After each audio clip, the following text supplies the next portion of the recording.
नमस्कार विद्यार्थी मित्रों, आज आपण इयत्ता 9वी मध्ये मॅथ्स पार्ट 1 मध्ये युनिट 6 फायनान्शियल प्लॅनिंग मधील प्रॅक्टिस सेट 6.1 सोडून पाहणार आहोत। या आधीच्या व्हिडिओजमध्ये आपण या आधीचे सर्व प्रॅक्टिस सेट सोडून पाहिले होते। तर आता बघा, यामध्ये पहिला जो प्रॉब्लेम आहे तो असा दिलेला आहे, Alka spends 90% of the money that she receives every month and saves 120 rupees, how much money does she get monthly. आपल्याला इथे मंथली तिचा इन्कम काढायचा आहे। ती काय करते, 90% जो मनी आहे तो स्पेंड करत आहे आणि ते केल्यावर तिच्याकडे 120 रुपीज सेव्ह होत आहेत। सो इथे आपण तिचा जो मंथली इन्कम आहे तो इथे कॅल्क्युलेट करायचा आहे। बघा, इथे आपण तिचं मंथली इन्कम जे आहे ते इथे आपण एक्स रुपीज आहे असे इथे कन्सिडर करूया आणि इथे सोडवण्याची सुरुवात करूया। इथे बघा, suppose Alka receives x rupees per month असं इथे आपण म्हणूया। Suppose Alka receives x rupees, suppose Alka रिसीव्ज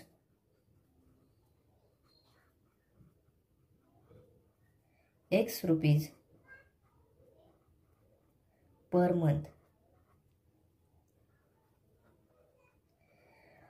Alka किती काय एक्स रुपीज पर मंथ काय करते तर अर्निंग आहे तिचं। त्यानंतर बघा, तिचं ती स्पेंड किती करते तर 90% रुपीज काय करते स्पेंड करत आहे असं इथे दिलेलं आहे। सो आपण असं त्यापुढेच लिहूया, शी spends 90% of the money she रिसीव्ज।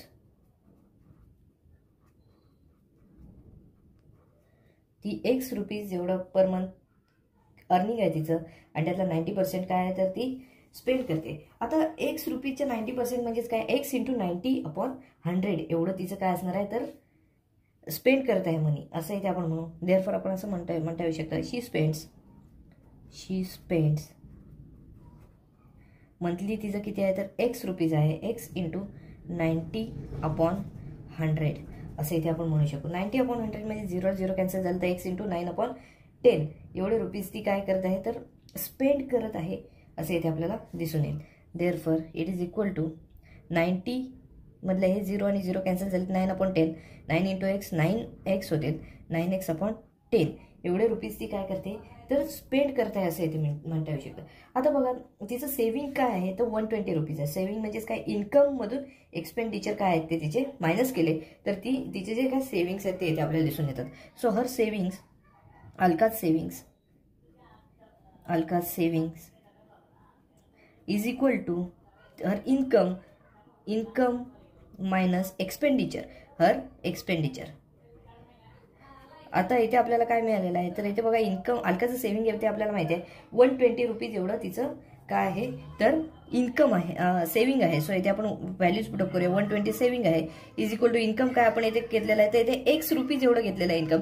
So इथे आपण इन्कमच्या ठिकाणी एक्स घेऊया आणि एक्सपेंडिचर तिचं काय आहे तर 9x/10 एवढं आपण इथे शी स्पेंड्स 9x/10 एवढं आपण इथे घेतलेलं आहे। सो इथे आपण काय घेतलंय 9x/10 इथे घेतलं। आता हे सबट्रॅक्शन जर आपण केलं तर बघा, इथे 10 इंटू एक्स 10x होईल minus 9x, 120 is equal to 10x minus 9x/10 असं इथे आपल्याला म्हणता येऊ शकतं। सो इथे काय होईल बघा, 10x म्हणून 9x मायनस झाले तर इकडे x शिल्लक राहतील, आपण 10 आहेत, हे 10 आपण इक्वल टू साईनच्या इकडे आणले तर बघा इथे 120 आहेत, 120 ला इंटू 10 म्हणजेच 1200 एवढे इकडे मल्टिप्लिकेशन दिसून येते। म्हणजेच बघा, इथे आपल्याला ह्याची व्हॅल्यू काय मिळते, एक्सची व्हॅल्यू तर 1200 ही व्हॅल्यू आपल्याला एक्सची मिळते। आणि एक्स म्हणजेच आपण काय घेतलेलं तर अलकाचे पर मंथचे इन्कम जे आहे ते आपण एक्स रुपीज एवढं घेतलेलं होतं। सो आपण असं म्हणू शकतो, Alka receives 1200 rupees per month. Therefore असं म्हणू शकतो आपण, Alka receives 1200 rupees per month असं इथे आपण म्हणू शकतो। अलकाचं इन्कम काय असणार आहे तर 1200 रुपीज।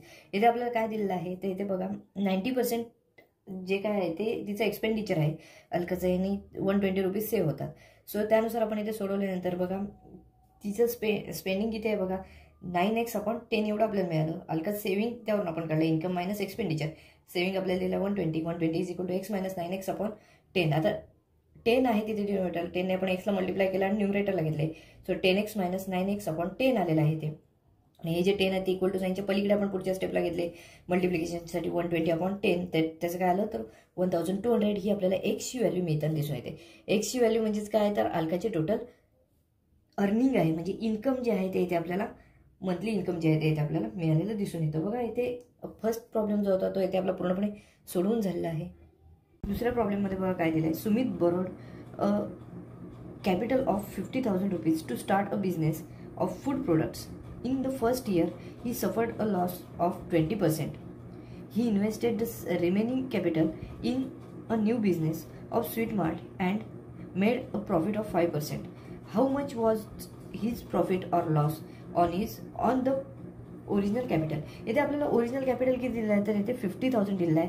त्यामध्ये त्यांनी जेव्हा फर्स्ट इन्व्हेस्टमेंट केली फूड प्रोडक्ट्सवर तिथे त्याला 20% लॉस झालेला आहे सुमितला, आणि नंतर तेच इन्व्हेस्टमेंट कुठे केली तर स्वीट मार्टमध्ये केली तेव्हा त्याला 5% प्रॉफिट झालं. तर ओव्हरऑल त्याला किती प्रॉफिट किंवा किती लॉस झाला आहे हे आपल्याला इथे काढायचं आहे. सुरुवातीला आपण 50,000वर जो त्याने फूड प्रोडक्ट्सवर जे इन्व्हेस्ट केले त्यावर 20% लॉस झालेला आहे. तो लॉस आधी किती झालेला आहे तो इथे आपण आधी काढूया. 20% loss on investment of ₹50,000.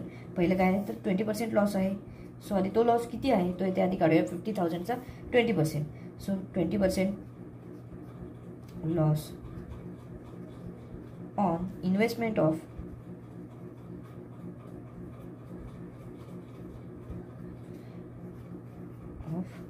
₹50,000.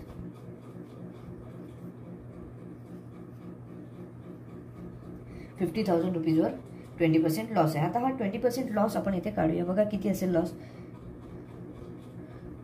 Loss is equal to 20% म्हणजेच 20/100 इंटू 50,000. जर हा लॉस इथे आपण काढला तर इथे आपल्याला 10,000 हा मिळताना दिसून येईल. So loss is equal to 10,000 rupees.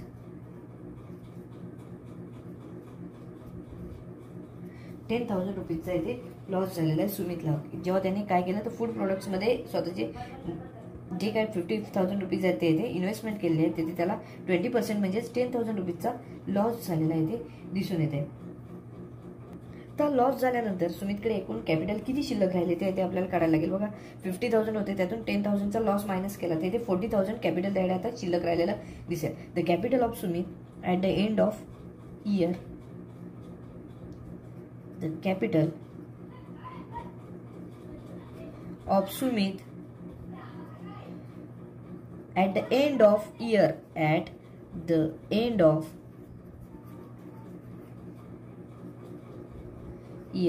is equal to, आता बघा त्याकडे किती होते तर 50,000 होते. 50,000 मायनस 20% लॉस जो आहे तो किती आहे तर 10,000 आहे, इज इक्वल टू 40,000 रुपीज. हा त्याला हे त्याच्याकडे असलेलं कॅपिटल आता शिल्लक असलेलं दिसतंय. आता हे जे रिमेनिंग कॅपिटल जे आहे ते त्याने काय केलं न्यू बिझनेसमध्ये टाकलं स्वीट मार्टमध्ये आणि 5% प्रॉफिट मिळवलं. आता बघा हे जे पैसे आहेत ते त्याने काय केले तर स्वीट मार्टमध्ये इन्व्हेस्ट केलेले आहेत. सो रिमेनिंग कॅपिटल स्वीट मार्टमध्ये इन्व्हेस्ट केलेलं आहे. सो आपण असं लिहूया Sumit investment ₹40,000. Sumit invested 40,000 rupees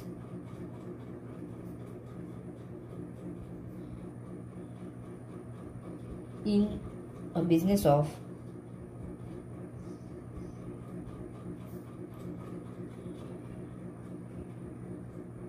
sweet मार्टमध्ये इथे इन्व्हेस्टमेंट केली आहे. आता स्वीट मार्टमध्ये जेव्हा इन्व्हेस्टमेंट केली तेव्हा त्याला किती प्रॉफिट झालं तर 5% प्रॉफिट झालं आहे. सो आता हे जे 40,000 रुपीज आहेत त्याचे आपल्याला 5% काढावे लागतील. 40,000चे 5%, he made 5% profit. He made 5% profit.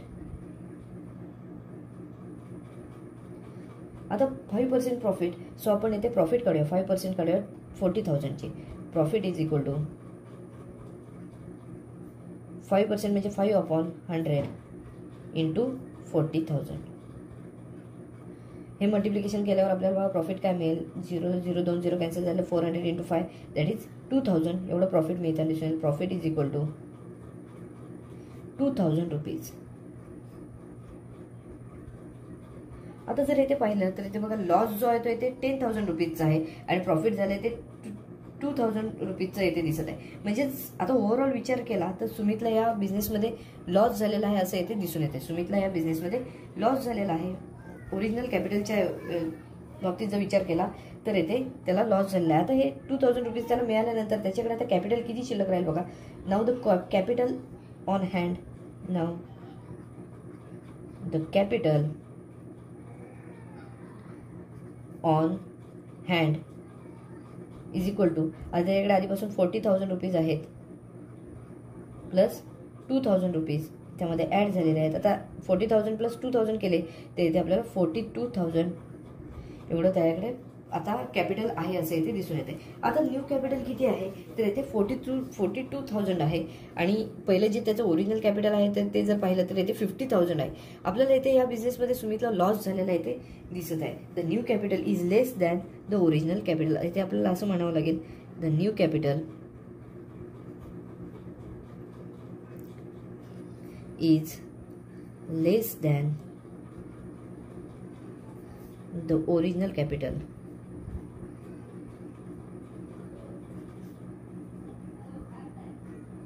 Original capital पेक्षा कमी आहे हे 42,000. सो इथे आपल्याला इथे काय म्हणावं लागेल की Sumit incurred a loss. Therefore Sumit incurred a loss. सुमितला इथे या बिझनेसमध्ये लॉस झालेला इथे दिसत आहे. आता इथे बघा इथे लॉस झालेला आहे, ठीक आहे. आता how much was his profit or loss on the original capital. आता इथे आपल्याला प्रॉफिट ऑर लॉस किती झालेला आहे तो काढायचा आहे. इथे लॉस झालेला दिसत आहे तो आपण इथे लॉस काढणार आहोत. So loss is equal to original investment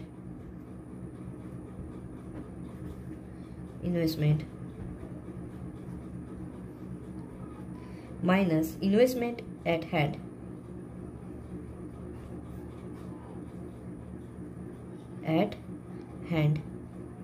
आता त्याच्याकडे ओरिजिनल इन्व्हेस्टमेंट किती येते इथे 50,000ची ओरिजिनल इन्व्हेस्टमेंट इथे दिसत आहे.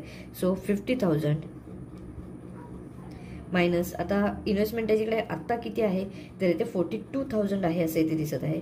सो 42,000 यातून आपण मायनस केले तर इथे आपल्याला 50,000मधून 42,000 मायनस झाले तर इथे आपल्याला 8,000 रुपीज एवढा लॉस झालेला दिसत आहे. बघा 8,000 रुपीज जो आहे तो इथे लॉस झालेला दिसत आहे. आणि आपण जर हा पर्सेंटेज लॉस काढला तर पर्सेंटेज लॉस बघा आपल्याला किती मिळेल.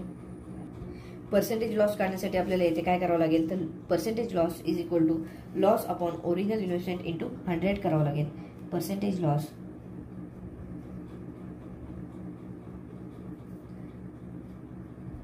Is equal to loss upon original investment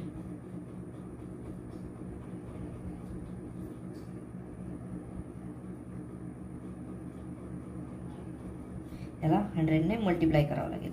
100ने multiply केलं तर इथे आपल्याला काय मिळेल तर पर्सेंटेज लॉस जो आहे तो इथे मिळेल. बघा लॉस किती आहे त्याचा तर 8,000 एवढा लॉस आहे. अपॉन ओरिजिनल इन्व्हेस्टमेंट किती आहे तर इथे 50,000 ही ओरिजिनल इन्व्हेस्टमेंट आहे इंटू 100. जेव्हा आपण 100ने मल्टिप्लाय करू बघा हे 2 0 0ची कॅन्सल होतील, याच्यातले 2 0 इथे कॅन्सल होतील. सो इथे 80ला 5ने डिवाइड केलं तर इथे आपल्याला पर्सेंटेज लॉस जो आहे तो इथे मिळेल. 80ला 5ने डिवाइड केलं तर इथे 16 मिळताना दिसून येतील. सो 16% आहे तो इथे सुमितचा टोटल लॉस आहे येते असं दिसून येतं. ह्या ओव्हरऑल ई बिझनेसमध्ये पहिला फूड प्रोडक्टचा बिझनेस नंतर स्वीट मार्टचा बिझनेस, या दोन्ही बिझनेसचा टोटल लॉस जो आहे तो त्याचा 16% आहे असे दिसून येते. सो आपण असं म्हणूया Sumit incurred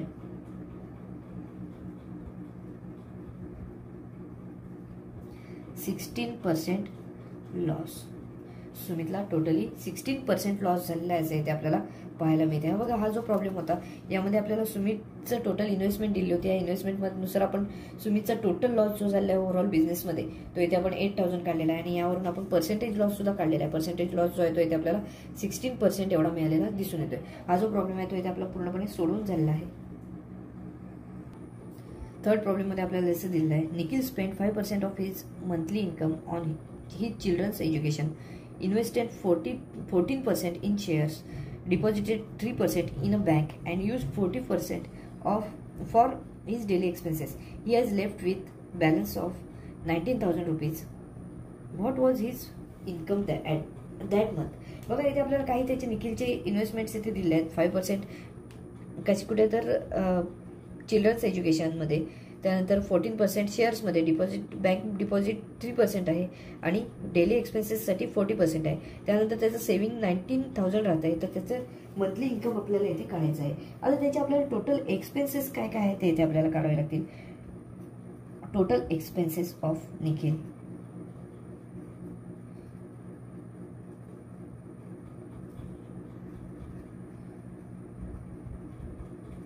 is equal to, आता बघा इथे आपण खाली हे लिहूया. खरं तर बघा इथे आपल्याला काय काय दिसतंय, तर 5% चिल्ड्रन्स एज्युकेशनमध्ये, म्हणजे 5 प्लस 14% शेअर्समध्ये आहेत, 14 प्लस बँक डिपॉझिट 3% आहे. सो बँक डिपॉझिट, त्यानंतर प्लस 40% डेली एक्सपेंडिचर आहे, डेली एक्सपेन्सेस. सो इथे आपण बघा हे सगळे त्याचे जे खर्च आहेत ते एकत्रित लिहिलेले आहेत. आता ह्यांचं सगळ्यांचं आपण ॲडिशन केलं, 5%, 14%, 3% प्लस 40% आहे. सगळ्यांचं आपण इथे ॲडिशन केलं तर ते आपल्याला किती मिळतील बघा. 5 प्लस 14 19, 19 प्लस 3 22, 22 प्लस 40 62% आपल्याला इथे मिळताना दिसून येतील. पण 62% त्याचं मंथली जे इन्कम आहे त्या 62% जे आहेत ते काय आहे, तर त्याचे एक्सपेंडिचर्स आहेत तसे इथे, एक्सपेन्सेस आहेत तसे इथे आपण म्हणू शकतो. आता इथे बघा टोटल मंथली एक्सपेन्सेस कसे असणार आहेत, तर इथे आपण काय करूया, आधी निखिलचा मंथली इन्कम जो आहे तो X रुपीज आहे असं इथे आधी आपण कन्सिडर करूया आणि X ची व्हॅल्यू इथे काढण्याची सुरुवात करूया. Let Nikhil's monthly income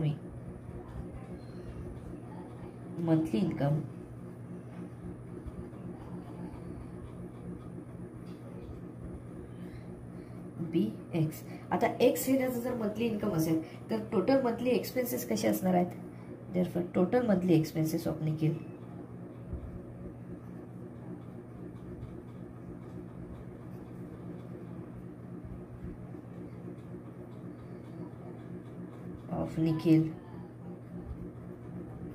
is equal to, वय ते 62% आहेत. 62% म्हणजे 62/100 इंटू टोटल मंथली इन्कम किती आहे तर X आहे, एवढे त्याचे असणार आहेत. म्हणजेच किती आपल्याला हे म्हणता येऊ शकतं, तर 62x/100 एवढं आपल्याला त्याचे टोटल मंथली एक्सपेन्सेस आहेत असे ते आपल्याला म्हणता येऊ शकतं.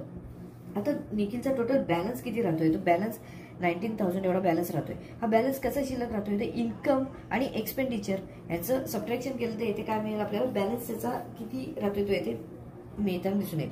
सो आपण बॅलन्स किती आहे तो बघूया. Balance of Nikhil is equal to income minus expenditure. आता बॅलन्स किती येते दिलेला आहे, त्याचं सेव्हिंग किती आहे तर 19,000 एवढं सेव्हिंग आहे. 19,000 इज इक्वल टू इन्कम, आपण त्याचं मंथली इन्कम काय आहे तर X आहे असं इथे कन्सिडर केलंय. X मायनस एक्सपेंडिचर काय आहे तर इथे बघा त्याचं टोटल मंथली एक्सपेन्सेस काय आहे तर 62x/100 एवढं आपल्याला इथे मिळताना दिसून येतील. आता बघा हे आपण सोडवत जाऊया पुढे, त्यानंतर आपल्याला उत्तर काय ते मिळताना दिसून येईल. सो X इंटू 100 करावं लागेल, तर हे X जे आहे ते 100x होऊन न्यूमरेटरला येतील. बघा 19,000 is equal to 100x minus 62x/100 असं इथे मिळेल.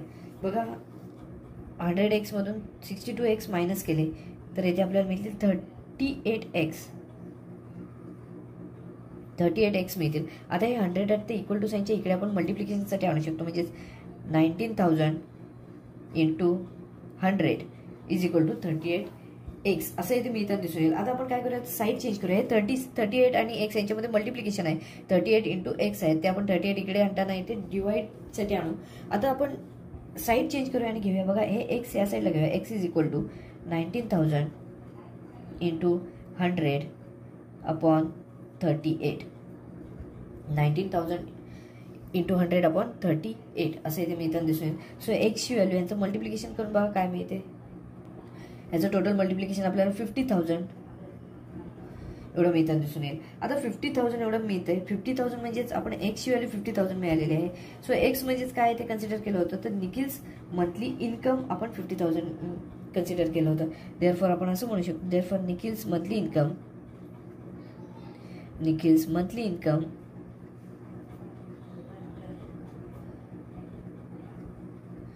इज इक्वल टू 50,000 रुपीज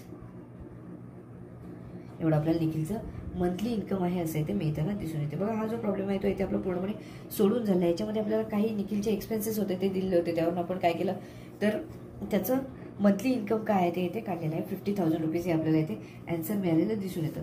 हा प्रॉब्लेम आपला इथे पूर्णपणे सोडून झालेला आहे. फोर्थ प्रॉब्लेममध्ये बघा काय दिलं आहे. Mister Sayyad kept 40,000 rupees in a bank at 8% compound interest for 2 years.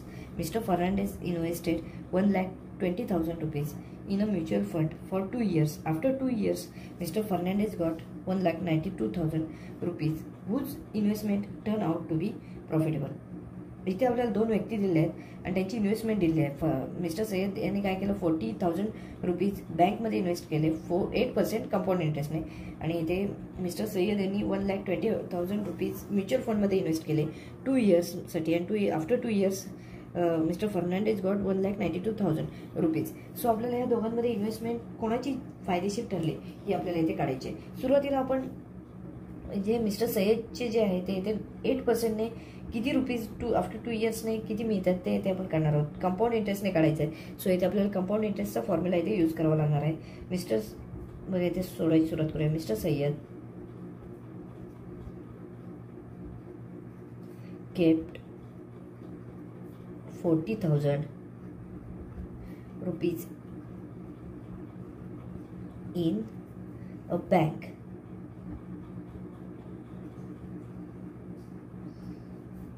at 8% compound interest. 8% compound interest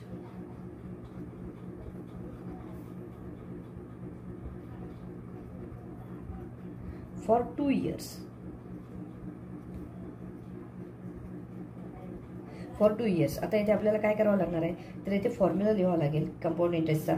बघा इथे फॉर्म्युला काय आहे, A means amount is equal to P into bracket. P म्हणजेच प्रिन्सिपल आहे 1 + R अपॉन 100. आर म्हणजेच काय तर rate of interest upon 100 raise to n. N means number of years. आता इथे आपल्याला व्हॅल्यू जे आहेत ते आपल्याला इथे पुटअप करावं लागतील आणि इथे सोडावं लागेल. बघा एची व्हॅल्यू म्हणजे अमाऊंट जी आहे ते आपल्याला कॅल्क्युलेट करायचे आहे.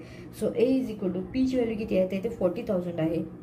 प्रिन्सिपल किती आहे यांचं तर इथे 40,000 आहे इंटू ब्रॅकेटमध्ये बघा 1 + रेट ऑफ इंटरेस्ट किती आहे कंपाऊंड इंटरेस्ट आहे तो 8 आहे.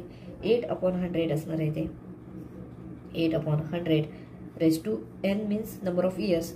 एनची व्हॅल्यू येते 2 आहे. फॉर 2 years म्हटल्यावर 2 म्हणजे स्क्वेअर असेल या ब्रॅकेटचा. इथे बघा आपण जर सोडवायची सुरुवात केली तर इथे बघा काय मिळेल 40,000 इंटू आता 1 × 100 100 होईल. 100 + 8 8 होईल. आपण ही स्टेप वाढूया. 100 + 8 अपॉन 100 रेज टू 2 असं इथे मिळताना दिसून येईल. सो हे जर सोडवलं तर बघा इथे 40,000 इंटू 100 + 8 108 अपॉन 100 रेज टू 2 म्हणजे स्क्वेअर ह्याचा असेल. आता हे जर दोन्ही नंबर जर पाहिले तर इथे 4ने डिव्हिजिबल नंबर्स आहेत. सो आपण यांना 4ने डिवाइड करूया.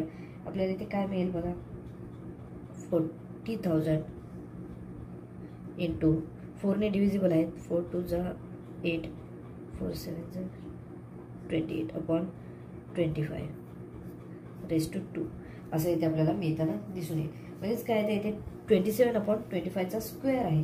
सो हा स्क्वेअर आहे. हा स्क्वेअर न करता आपण डायरेक्ट याचा स्क्वेअर जो आहे तो इथे मल्टिप्लिकेशनच्या फॉर्ममध्ये इथे आपण लिहूया.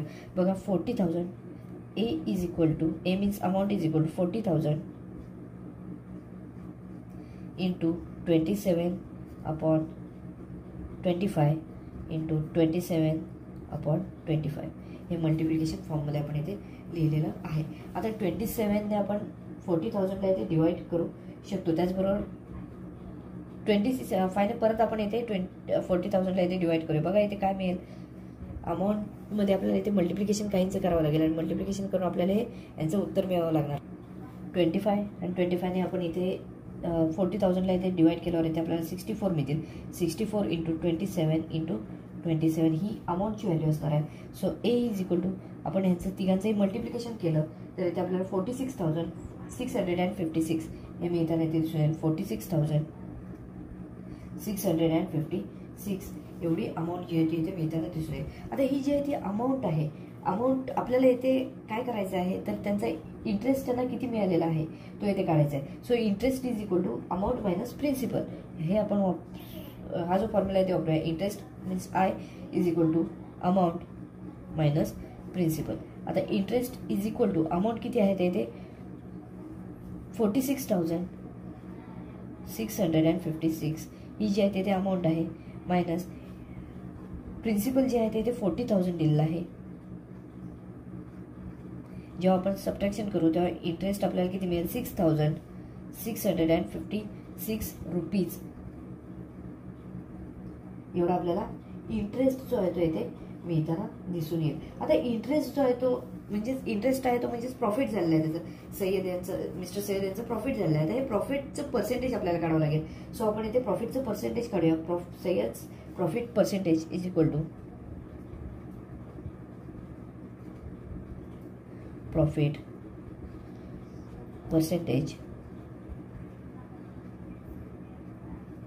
इज इक्वल टू बघा हे एवढं प्रॉफिट आहे 6,656 अपॉन टोटल इन्व्हेस्टमेंट किती आहे तर 40,000 एवढी आहे इंटू 100. हे मल्टिप्लिकेशन आपल्याला इथे करावं लागेल. याचं मल्टिप्लिकेशन केलं तर इथे आपल्याला 16.64 एवढं प्रॉफिटचं पर्सेंटेज मिळताना दिसून येईल. हे पर्सेंटेज किती असेल 16.64% एवढं आपल्याला याचं प्रॉफिटचं पर्सेंटेज मिळताना दिसून येईल. आता हे सय्यद यांचं जे पर्सेंटेज आहे प्रॉफिट पर्सेंटेज ते 16.64 एवढं मिळालेलं आहे. तसंच आपल्याला फर्नांडेज यांचं सुद्धा आपल्याला प्रॉफिटचं पर्सेंटेज काढावं लागेल. आधी प्रॉफिट किती मिळाले त्यांना ते आधी काढूया आणि त्यानुसार आपण प्रॉफिटचं पर्सेंटेज काढूया. त्यामुळे आपल्याला काय कळेल की पर्सेंटेजमुळे आपल्याला त्यांच्यामध्ये कंपॅरिझन करणं सहज शक्य होईल. बघा आता पर्सेंटेज यांच्याकडे फर्नांडेज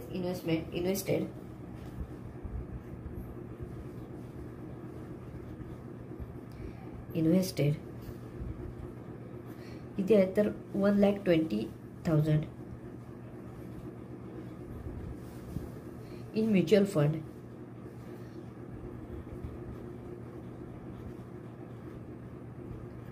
फॉर 2 years.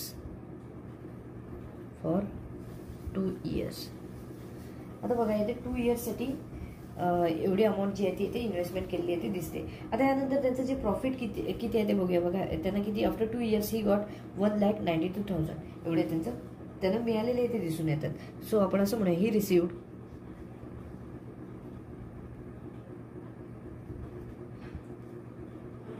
₹1,92,000 ₹1,92,000. आता यांचं जे प्रॉफिट आहे ते आपण काढूया. बघा प्रॉफिट काय असेल तर यांचं सबट्रॅक्शन आपल्याला करावं लागेल. 1,92,000 मायनस 1,20,000 यांचं आपल्याला इथे सबट्रॅक्शन करावं लागेल. The profit earn by Fernandez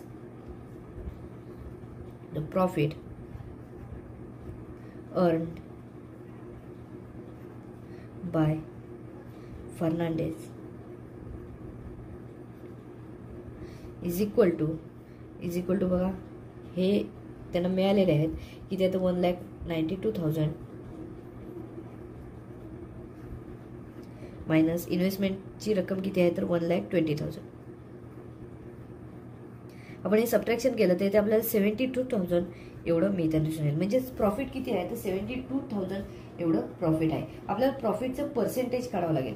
जी त्यांची मूळ रक्कम आहे 1,20,000 त्याच्यावर आपल्याला हे पर्सेंटेज इथे काढावं लागेल.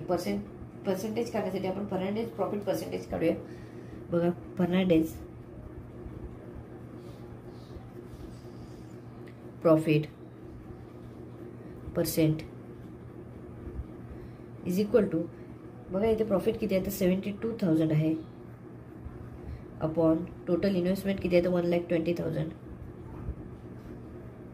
इंटू 100ने इथे मल्टिप्लाय करावं लागेल. जर आता इथे ह्यांचे आपण मल्टिप्लिकेशन केलं आणि इथे आपण पाहिलं तर इथे आपल्याला 60% एवढं त्यांची प्रॉफिट आहे असे इथे दिसून येते. सो बघा आता इथे जर निरीक्षण केलं तर 60% याचं फर्नांडेज यांचं प्रॉफिट पर्सेंटेज दिसत आहे आणि इथे मिस्टर सय्यद यांचं प्रॉफिट पर्सेंटेज किती आहे तर 16.64% एवढं दिसत आहे. सो इथे आपण असं म्हणू शकतो Fernandes investment is more profitable, म्हणजे ही जी म्युच्युअल फंडमधली जी इन्व्हेस्टमेंट आहे यांची ती मोर प्रॉफिटेबल आहे असं इथे आपण म्हणू शकतो. सो हे आपण पुढच्या पेजवर हे याचा पुढचा आन्सर लिहूया. Fernandes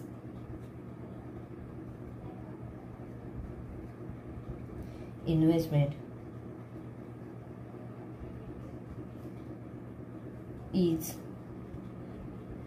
more profitable.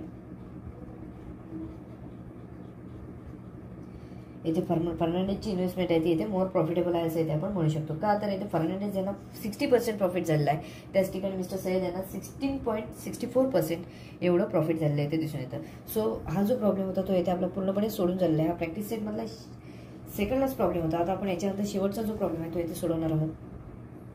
5th प्रॉब्लेममध्ये आपल्याला असं दिलं आहे, Sameera spend 90% of her income and donated 3% for socially useful causes. If she was left with 1,750 rupees at the end of the month, what was her monthly income. इथे आपल्याला monthly income विचारलेलं आहे समीराचे. यामध्ये आपल्याला काय दिलेलं आहे तर 90% तिचे स्पेंड करते इन्कम आणि डोनेट 3% करते. सो 90 + 3 वेन 93% टोटली डोनेशन म्हणजेच स्पेंड करते असं इथे आपल्याला दिसून येते. सो आणि इथे उरत आहेत किती तर 1,750 उरत आहेत. तर तिचे एकूण इन्कम किती आहे मंथली इन्कम ते इथे आपल्याला काढायचं आहे. सो आपण इथे काय करूया तर समीराची मंथली इन्कम जे आहे ते ₹X आहे असं इथे कन्सिडर करूया आणि सोडवण्याची सुरुवात करूया. बघा, let Sameera's monthly income, Sameera's monthly income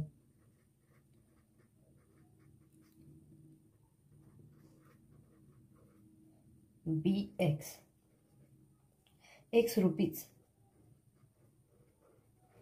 असं इथे आपण कन्सिडर केलेलं आहे. आणि ती काय करते तर 90% इन्कम जे आहे ते डोनेट करते.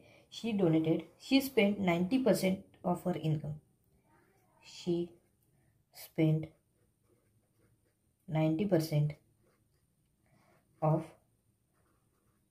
हर इन्कम अँड डोनेशन किती येतं इथे 3%चं डोनेट करते अँड डोनेटेड 3%. डोनेटेड 3% असं इथे आपल्याला दिसून येते. प्रॉब्लेममध्ये हे आपल्याला दिलेलं आहे. आता इथे शी स्पेंड बघा इथे किती असणार आहे, टोटल स्पेंड किती आहे तर बघा 90% + 3% म्हणजे 93% जे तिचं टोटल इन्कम आहे त्याच्या 93% जे इन्कम आहे ते इथे ती स्पेंड करते असं इथे आपल्याला दिसतंय. Therefore she spend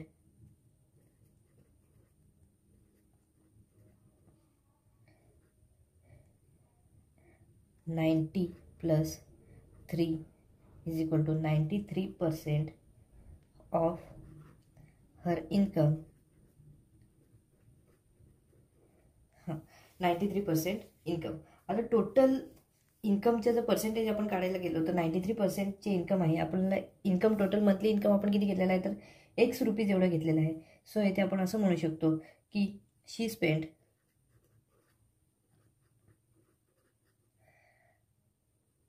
X × 93/100 that is 93x/100 एवढं आपलं पर्सेंटेज आपल्याला सांगता येऊ शकतं की ती काय करते तर स्पेंड करते. आता यानंतर तिचं सेव्हिंग किती आहे तर ₹1,750. ह्या आधीच्या प्रॉब्लेममध्ये सुद्धा असंच आपल्याला काढायचं होतं. इथे सेव्हिंग घेऊन आपण सोडवणार आहोत. Saving = income minus expenditure. आता इन्कम किती आहे, सेव्हिंग किती आहे तर 1,750 एवढं सेव्हिंग आहे. इन्कम किती आहे तर X आपण कन्सिडर केलेलं आहे मायनस एक्सपेंडिचर किती आहे तर 93x/100. आता पुढे सोडवल्यावर बघा इथे हे 100 जर न्यूमरेटरला आणायचे असेल तर इथे आपल्याला 100ला ह्या Xने मल्टिप्लाय करावे लागेल. सो इथे X आपण न्यूमरेटरला आणूया. X × 100 that is 100x. 1,750 = 100x minus 93x/100 असं इथे मी इथून दिसून येईल. सो आता 100x मधून 93x जर मायनस केले तर इथे आपल्याला 7x मी इथून दिसून येईल. 7x या बाजूला आहेत आणि हे 100 आहेत ते इक्वल टू साईनच्या इकडे आपण मल्टिप्लिकेशनसाठी आणले तर 1,750 × 100 असं इथे मी इथून दिसून येईल.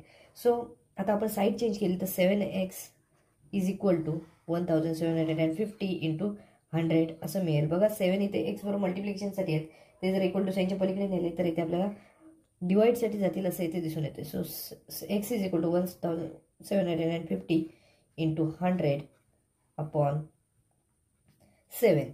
आता 7ने जर आपण 1750ला डिवाइड केलं तर इथे आपल्याला 250 एवढं मिळताना दिसून येईल. So x is equal to 250 into 100.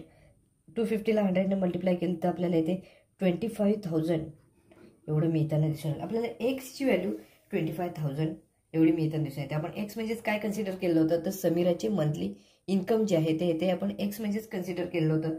So आपण इथे समीराचे मंथली इन्कम जे आहे ते इथे 25,000 आहे असं इथे म्हणू शकतो. देअरफॉर समीराज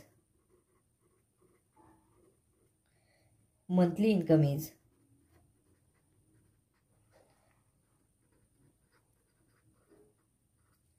₹25,000.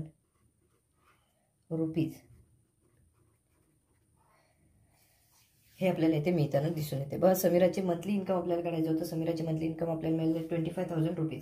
बघा हा जो प्रॉब्लेम होता तो प्रॉब्लेम प्रॅक्टिस सेटमधला शेवटचा प्रॉब्लेम होता. आपला हा प्रॅक्टिस सेट इथे पूर्णपणे सोडून झालेला आहे. हा व्हिडिओ आपण इथेच थांबवणार आहोत. व्हिडिओ आवडला असल्यास लाईक करा, जसे शेअर करा आणि चॅनल नवीन असेल तर चॅनल सबस्क्राईब करायला विसरू नका.